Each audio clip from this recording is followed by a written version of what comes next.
Hello everyone, मैं हूं Saurabh Singh Baghel and welcome back to my YouTube channel. तो दोस्तों, आज हम यूपीपीसीएल असिस्टेंट अकाउंटेंट के लिए ऑडिटिंग के प्रीवियस ईयर में जो क्वेश्चन आए हैं उसका सेकंड पार्ट डिस्कस करेंगे।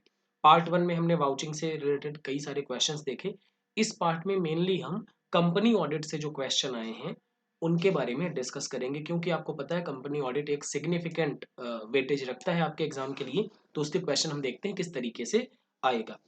वीडियो शुरू करें उसके पहले तो सबसे पहले आप सभी लोगों को दीपावली की हार्दिक शुभकामनाएं। आप लोग पटाखे बजाएं। आपको पता होगा पटाखे नहीं, हमारे उत्तर भारत में पटाखे को पड़ाका कहते हैं, ठीक है ना। तो पटाखे आप लोग फोड़ें, कम फोड़ें, ठीक है, क्योंकि नॉइज वैसे भी इस साल शायद बैन है। तो आप कोशिश करें कि कम ही करें। तो आप सबको शुभकामनाएं, भगवान करे आपके सभी सपने पूरे हों, सभी लक्ष्य आपके पूरे हों और आपका यूपीपीसीएल जो असिस्टेंट अकाउंटेंट का एग्जाम देने वाले हैं उस पर आप मन लगा के पढ़ें, जिससे आपका सिलेक्शन पक्का हो जाए।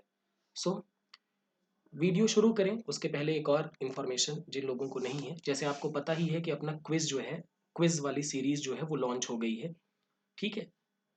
यूपीपीसीएल असिस्टेंट अकाउंटेंट के लिए income tax, auditing and accountancy के क्विजेस अवेलेबल हैं। और ये दीपावली के लिए, दीपावली की वजह से 50% ऑफ प्राइसेस पे अवेलेबल है। तो जैसे अगर आप यहाँ पर देखेंगे तो 50% ऑफ प्राइस है। यहाँ पर आप प्रैक्टिस कर सकते हैं और यहाँ पर डिटेल्ड आंसर मिलेंगे आपको। अगर आप कोई क्विज करते हैं उसके नीचे उसकी सारी इन्फॉर्मेशन दी हुई रहेगी।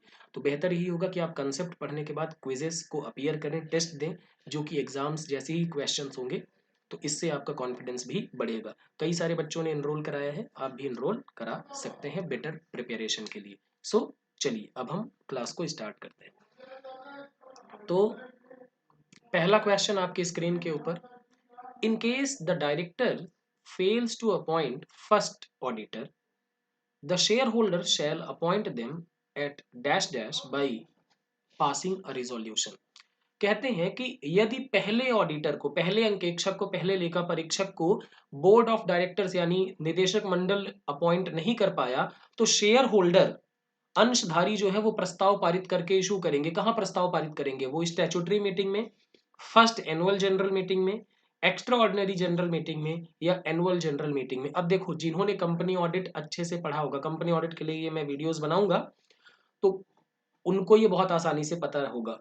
देखो, फर्स्ट ऑडिटर जो होता है वो अपॉइंट करते हैं डायरेक्टर्स, बोर्ड ऑफ डायरेक्टर्स। लेकिन अगर बोर्ड ऑफ डायरेक्टर्स अपॉइंट नहीं कर पाते तो फिर उनको अपॉइंट किया जाता है by share holder in extra ordinary general meeting. कहां पर अपॉइंट करते हैं? शेयर होल्डर एक एक्स्ट्रा ऑर्डिनरी जनरल मीटिंग बुलाते हैं और वहां पर अपॉइंट करते हैं। और फर्स्ट ऑडिटर कब तक रहता है अपनी जगह पे, अपने ऑफिस में? फर्स्ट एनुअल जनरल मीटिंग समाप्त होने तक पहले ऑडिटर का कार्यकाल होता है। तो इसका जवाब क्या होगा? सी, यानी कि असाधारण आम सभा। अगले क्वेश्चन की तरफ चलते हैं। Requirements of auditors report is covered under which section of companies act? Auditor की रिपोर्ट की आवश्यकताएं कंपनी अधिनियम 2013 की किस धारा के अंतर्गत आती हैं? तो देखिए, सेक्शन, अच्छा यहाँ पर एक 146 होगा, 142 ऑप्शन है, 143 है, 145 और 146। बेसिकली अगर आप देखेंगे तो कंपनी ऑडिट के जो सेक्शन शुरू होते हैं, मतलब ऑडिटर्स के लेके 139 से लेके 148 तक के सेक्शन है, ठीक है। 139 में हम बात करते हैं अपॉइंटमेंट की, 140 में हम बात करते हैं removal and resignation of auditor की, 141 में बात करते हैं हम eligibility and qualification and disqualification of auditor की, 142 में हम बात करते हैं रेम्यूनरेशन ऑफ ऑडिटर की, 143 में हम बात करते हैं rights and duties of auditor की, 144 में हम बात करते हैं कि ऑडिटर कौन कौन सी सर्विस नहीं दे सकता, 145 में हम बात करते हैं कि ऑडिटर ऑडिट रिपोर्ट पे साइन कौन करेगा, 146 में हम बात करते हैं कि ऑडिटर को जनरल मीटिंग अटेंड करना जरूरी है, 147 में हम बात करते हैं कि अगर ऑडिटर ने कुछ भी कॉन्ट्रावीन किया तो उसके ऊपर कितना जुर्माना लगाया जाएगा, और 148 में हम बात करते हैं कॉस्ट ऑडिट की, ठीक है। तो यहाँ पर auditor report, basically auditor requirement of auditor report, ये किस में कवर किया गया है? ये किया गया है सेक्शन 143, जिसपे rights and duties of auditor लिखा गया है। तो इसका सही जवाब क्या होगा? बी। उसके बाद Which of the following procedures should not be followed by auditor while vouching dividend and interest income? हाँ, वाउचिंग का पहला वीडियो आई होप आपने देख लिया होगा। सेकंड वीडियो मैंने ऐप पे अपलोड कर दिया है, तो अगर आप उसको देखना चाहते हैं तो ऐप पर आप बैच में एनरोल करा के देख सकते हैं। वहां पर मैंने डिविडेंड एंड इंटरेस्ट इनकम के बारे में डिटेल में समझाया हुआ है। तो क्या वाउच करेंगे? Interest warrant, examine the lease agreement between client and third party, paying special attention to interest outstanding, examining dividend warrant। क्या हम should not be follow, किसको हम नहीं फॉलो करेंगे? तो एक बात बताओ, इंटरेस्ट इनकम है, डिविडेंड और इंटरेस्ट इनकम है, तो डिविडेंड इंटरेस्ट वारंट हम देंगे। लीज एग्रीमेंट, भाई lease agreement, lease deed agreement क्यों देखेंगे भाई? वो तो रेंट, रेंट जब होता है, रेंट मिलता है, उस केस में हम लीज डीड एग्रीमेंट देखते हैं या रेंट एग्रीमेंट देखते हैं। तो इसकी तो हमें कोई आवश्यकता नहीं है। तो यहीं पे इसका सही जवाब हो जाएगा हाँ, इंटरेस्ट आउटस्टैंडिंग पे स्पेशल अटेंशन देंगे और डिविडेंड वारंट देखेंगे। तो ये इसका सही जवाब होगा। किस पर ध्यान नहीं देना है? तो सवाल को ध्यान में पड़िएगा, क्लाइंट और तीसरे पक्ष के बीच लीड डीड समझौते की जांच। अगला क्वेश्चन आपकी स्क्रीन के ऊपर, आप अटेम्प्ट भी करते रहा करिए, जिससे जिन लोगों ने पढ़ा है उनको पता चल सके कि किस तरीके के क्वेश्चन आए हैं। और अभी भी मैं कह रहा हूं, टाइम आपके पास 1 महीने से ज्यादा का है, आप अभी भी वेल प्रिपेयर्ड हो सकते हैं, बशर्ते ये वक्त है गंभीर होने का अपनी प्रिपरेशन को लेके। Which section of Companies Act 2013 deals with the matter that every auditor shall comply with auditing standard issued by ICAI? कौन सा सेक्शन ऑफ कंपनीज एक्ट कहता है कि ऑडिटर को ऑडिटिंग स्टैंडर्ड जो कि institute of chartered accountants of India issue करता है, उसको उसका पालन करना जरूरी है जब भी वो ऑडिट करेगा? तो कौन सा सेक्शन है भाई? 143(2). अब देखो, इसमें सेक्शन के अंदर से डिटेल में पूछा है, सब सेक्शंस, तो ये आपको याद रखने पड़ेंगे। 143(1), 143(9) और 143 सब सेक्शन 10। अब आप पूछेंगे कि सर 143(2) किसका है? तो देखो 143(2) जो है ये बात करता है 143(2), अच्छा ये पहले में 143(1), सॉरी 143(1) जो है ये बात करता है राइट्स ऑफ ऑडिटर की। किसकी बात करता है? राइट्स ऑफ ऑडिटर के क्या अधिकार होंगे, इसकी बात करता है 143। दूसरा ये बात करता है रिपोर्टिंग रिक्वायरमेंट की। 143(2) किसकी बात करता है? रिपोर्टिंग रिक्वायरमेंट की, ठीक है। 143(9) बात करता है आपका एसएस को फॉलो करने के लिए, ठीक है ना, कि अंकेक्षक जो है वो ICI, the institute of chartered accountants of India, उन उसके द्वारा जारी किए गए अंकेक्षक मानकों का पालन करेगा, ठीक है। तो 139 ये। अब 143(10) ये कहता है कि एनएफआरए, एनएफआरए एक अथॉरिटी है, नेशनल फाइनेंशियल रिपोर्टिंग अथॉरिटी, इससे कंसल्ट करके central government standard of auditing जो है वो बना सकते हैं, या स्टैंडर्ड ऑन ऑडिटिंग बनाएंगे, ठीक है। तो इस तरीके से बातें कही गई हैं। तो इसका सही जवाब क्या होगा? 143(9). इसके लिए आपको अच्छे से पढ़ के जाना पड़ेगा।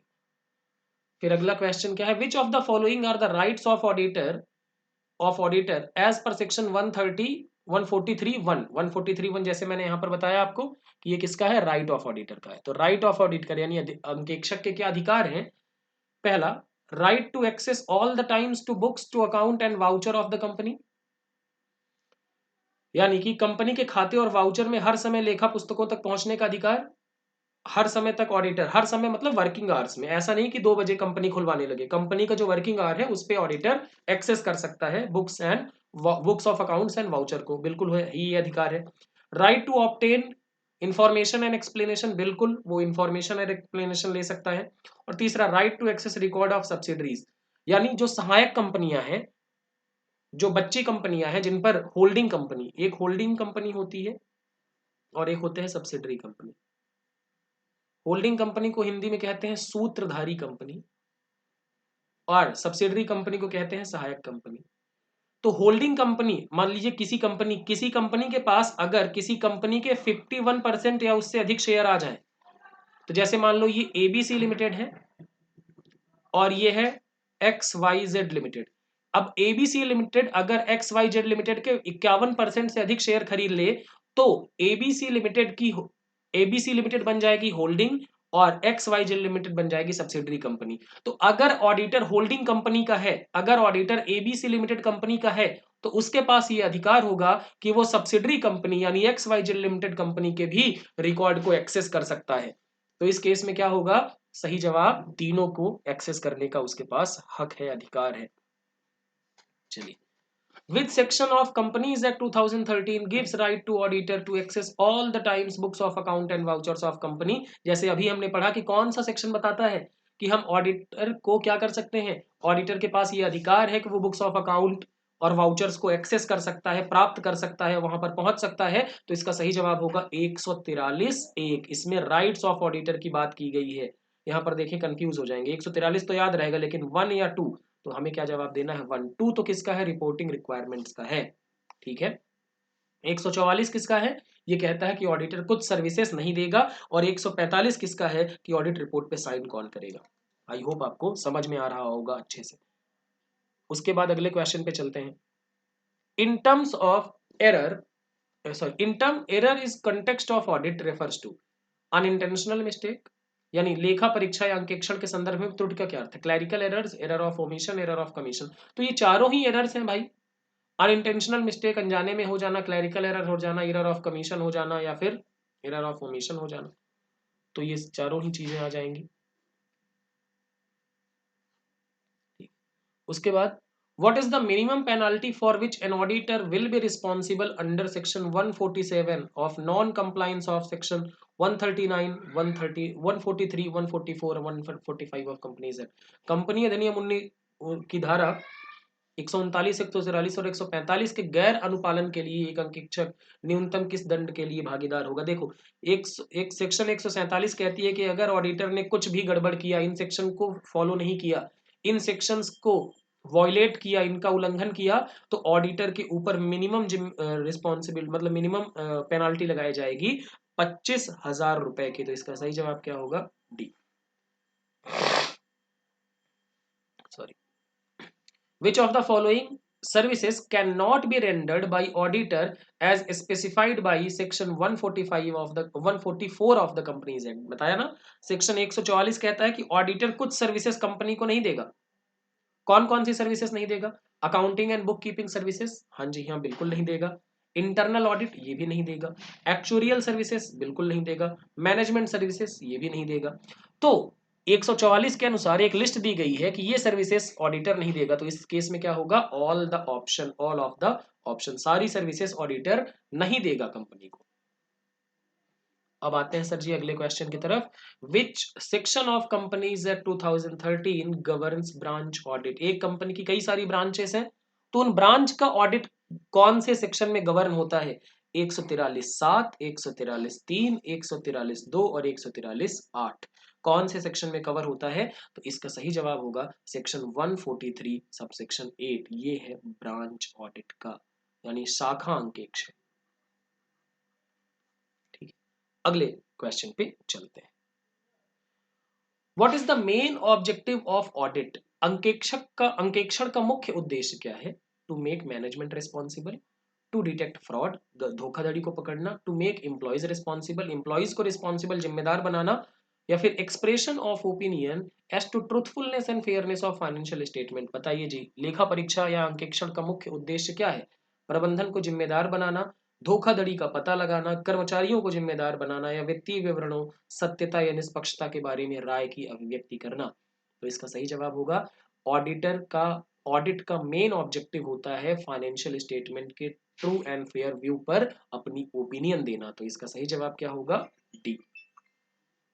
अगले क्वेश्चन की तरफ रुक करते हैं। As per section 146 of companies act, section 146 किसका है भैया? मीटिंग को अटेंड करना। An auditor has dash dash any general meeting either by himself or through his authorized representative who is to be qualified as an auditor। देखो simple सी बात है, 146 धारा कहती है कि ऑडिटर को जनरल मीटिंग को अटेंड करना पड़ेगा unless and until exemption has been granted to him। मतलब जब तक उसको छूट ना दी जाए, अनुमति ना दी जाए, तब तक उसकी ये जिम्मेदारी है, उसका दायित्व है कि वो कंपनी के एनुअल जनरल मीटिंग को अटेंड करे, मतलब जनरल मीटिंग को अटेंड करे। और अगर वो खुद नहीं अटेंड कर सकता तो अपने ऑथोराइज्ड रिप्रेजेंटेटिव के थ्रू यानी अधिकृत प्रस्तुतकर्ता के प्रतिनिधि के माध्यम से अटेंड करे, जो खुद भी ऑडिटर बन सकता हो। मतलब ऑथोराइज्ड रिप्रेजेंटेटिव भी ऑडिटर बनने की काबिलियत रखता हो तो ही आ सकता है। तो इस केस में ऑप्शन क्या है, चॉइस टू अटेंड, उसके पास उपस्थित होने का विकल्प है। ड्यूटी नॉट टू अटेंड, उपस्थित ना होने का कर्तव्य है। ड्यूटी टू अटेंड, उपस्थित होने का कर्तव्य है। And duty to attend half, तो आधी मीटिंग अटेंड करने के भाई ड्यूटी टू अटेंड, उपस्थित होने का उसका कर्तव्य है। ठीक है, अब अगले सेक्शन पे आते हैं, क्वालिफाइड ऑडिट रिपोर्ट। देखिए ऑडिट रिपोर्ट आपके एग्जाम के लिए बहुत ही इसेंशियल है। ठीक है ना, ऑडिट रिपोर्ट और इससे ऑडिट रिपोर्ट और इससे जुड़े हुए ऐसे 4 ऐसे हैं, ऐसे 700, 701, 705 और 706, ये 4 एसेज और ये ऑडिट रिपोर्ट से जुड़ी हुई चीजें, यहां से 2 से 3 नंबर के क्वेश्चन आपके एग्जाम में आ जाते हैं। So it is very important. ठीक है, तो क्वालिफाइड ऑडिट रिपोर्ट का मतलब क्या है, non submission of report, clear report, auditor expresses an opinion with reservation of material nature but not pervasive pending report. देखो क्वालिफाइड रिपोर्ट यानी मर्यादित लेखा परीक्षा रिपोर्ट का क्या अर्थ है। अब क्वालिफाइड का मतलब यहां पर ये नहीं है कि क्वालिफाइड, वेल क्वालिफाइड, बहुत अच्छा है। क्वालिफाइड का मतलब है कि ऑडिटर अपनी ओपिनियन दे रहा है विथ रिजर्वेशन, ऑडिटर अपनी ओपिनियन दे रहा है विथ रिजर्वेशन। जैसे मान लीजिए ऑडिटर ने देखा कि मान लीजिए कि 10 आइटम्स है, ठीक है ना, 10 आइटम्स में 2 आइटम्स के बारे में मैनेजमेंट ने गड़बड़ की हुई है। ठीक है, 2 आइटम्स के बारे में मैनेजमेंट ने गड़बड़ की हुई है, समझाने के लिए आपको मैं ऐसा बोल रहा हूं। अब लेकिन ये जो 2 आइटम्स के बारे में गड़बड़ की है उनका इंपैक्ट बहुत ज्यादा नहीं है फाइनेंशियल स्टेटमेंट पे। ठीक है, तो ऑडिटर देगा कि इन इन मैटर पे मैनेजमेंट ने गड़बड़ की है लेकिन उनका इंपैक्ट जो है वो फाइनेंशियल स्टेटमेंट पे परवेसिव नहीं है, सर्वव्याप्त नहीं है। ठीक है ना, ये 2 आइटम मटेरियल हैं लेकिन परवेसिव नहीं है। ठीक है, तो इसको बोलेंगे क्वालिफाइड ओपिनियन। मतलब गलतियां हैं लेकिन वो गलतियां पूरे फाइनेंशियल स्टेटमेंट पे नहीं आई है। ठीक है, तो और पेंडिंग रिपोर्ट, क्लियर रिपोर्ट तो उसको कहते हैं जब ऑडिटर अनक्वालिफाइड ओपिनियन दे के भैया सब सही है, और पेंडिंग रिपोर्ट ये तो कुछ होगा नहीं। तो इसका सही जवाब क्या होगा, लेखा परीक्षक सारवान रिजर्वेशन के साथ एक राय व्यक्त करता है लेकिन वह व्यापक नहीं है। मतलब वो ये कहता है कि मटेरियल मिस स्टेटमेंट तो है लेकिन वो परवेसिव नहीं है, उसका असर जो है वो व्यापक नहीं है, तो वो क्या करेगा, क्वालिफाइड ओपिनियन देगा। अगला क्वेश्चन, एज पर सेक्शन 147, 147 क्या है, पेनाल्टी लगाती है ऑडिटर के ऊपर कि अगर उसने कुछ गड़बड़ किया तो। If an auditor has contravened the provision knowingly और wilfully with the intention to deceive a company or its shareholder, he shall be punishable with the imprisonment for a term which may extend to। कहते हैं कि और company अधिनियम 2013 की धारा 147 के अनुसार यदि किसी लेखा परीक्षक ने किसी कंपनी या उसके शेयर धारकों आदि को धोखा देने के इरादे से जानबूझकर प्रावधानों का उल्लंघन किया है तो वह कारावास से दंडनीय होगा, जिसकी अवधि तक कितनी हो सकती है। मतलब ये कह रहे हैं कि अगर ऑडिटर ने जानबूझकर कंपनी को धोखा देने की कोशिश की या शेयर होल्डर को धोखा देने की कोशिश की तो उसको जेल यात्रा पे ले जाएंगे, और वो जेल यात्रा कितने तक की हो सकती है, तो जेल यात्रा 1 साल तक की हो सकती है। ठीक है, अगले क्वेश्चन पे चलते हैं। Under section 146 of companies act the an auditor has to duty to attend general meeting. मैं बता चुका हूं कि कंपनी अधिनियम 146 के अंतर्गत ऑडिटर की ये जिम्मेदारी है कि वो क्या करेगा, मीटिंग अटेंड करेगा। कैसे अटेंड करेगा, बाई हिमसेल्फ और through his authorised representative who is not qualified to be an auditor.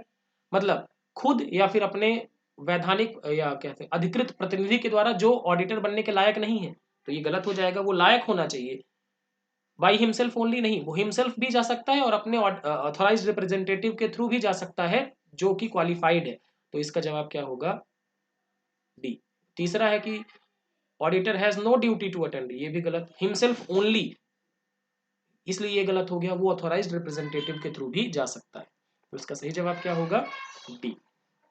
तो इस तरीके से हमने ये ऑडिट के प्रीवियस ईयर के क्वेश्चंस 2 पार्ट में डिस्कस किए। इससे आपको एक बेसिक आइडिया चल गया होगा कि किस तरीके से प्रिपरेशन करनी है और किस तरीके के क्वेश्चन आएंगे।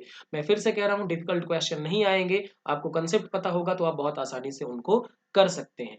इसी तरीके से हम अकाउंटिंग और इनकम टैक्स के भी प्रीवियस ईयर क्वेश्चंस को डिस्कस करेंगे। आप अगर प्रैक्टिस करना चाहते हैं क्वेश्चंस की, कंसेप्ट पे अच्छी पकड़ बनाना चाहते हैं, तो आप जो हमारे क्विजेस हैं उनको जरूर अटेंड करें, उनको उन पे जरूर इनरोल कराएं। Thank you so much everyone. फिर से आप सभी को दीपावली की बहुत बहुत शुभकामनाएं।